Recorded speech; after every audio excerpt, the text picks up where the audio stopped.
गावाकडे सुट्टीनिमित्त गेलो. भारी वाटलं, स्वर्गात काहीतरी गेल्यावर वाटलं जिकडं बघावं तिकडं निसर्ग. शेती म्हणलं की काम बी आले. स्प्रिंकलर गोळा करायचं चालू आहे पप्पा आणि मी.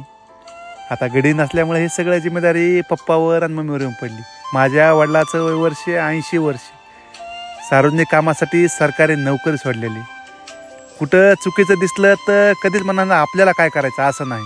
जा बघा ते त्याच्यावर काहीतरी करा आणि ते बंद करा असं पहिल्यापासून शिकवण. तेच रक्त आमच्या अंगात पण. काही चुकीचं दिसलं किंवा कुठं अन्याय व्हायला तर बघू वाटत नाही. आणि स्वतःला सार्वजनिक कामामध्ये समर्पण करायचं हे घरातून शिकलेलं आहे. छड्या जोडून घेतल्या सगळीकडं.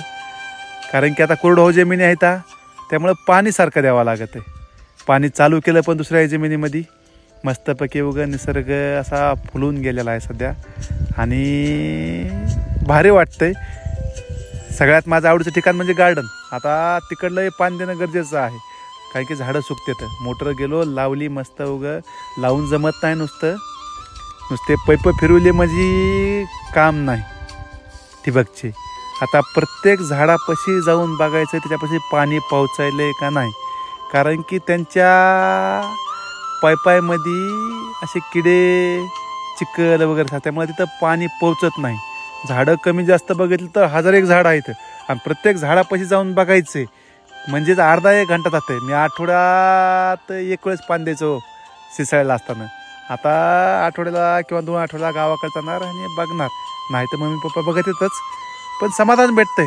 आपण काहीतरी निसर्गासाठी देऊन जाणार आहेत. पैसा म्हणजे निसर्गासाठी काही कामाचा नाही. झाडं प्राणी पक्ष्यांना आपण जे जोपासलंय तेच आपलं राहून जाणार आहे. जिकडं बघितलं तिकडं आता घरापाशी गार्डन फुललेलं आहे. हे फळ आहे. आता चला म्हणलं जांबी खाऊन बघू. हे पण आपल्या फळामधला भाग आहे. ह्याच्यासाठी भरपूर मेहनत घेतलेली आहे. चला भारी वाटलं. आनंद मेहनतीमध्येच आहे.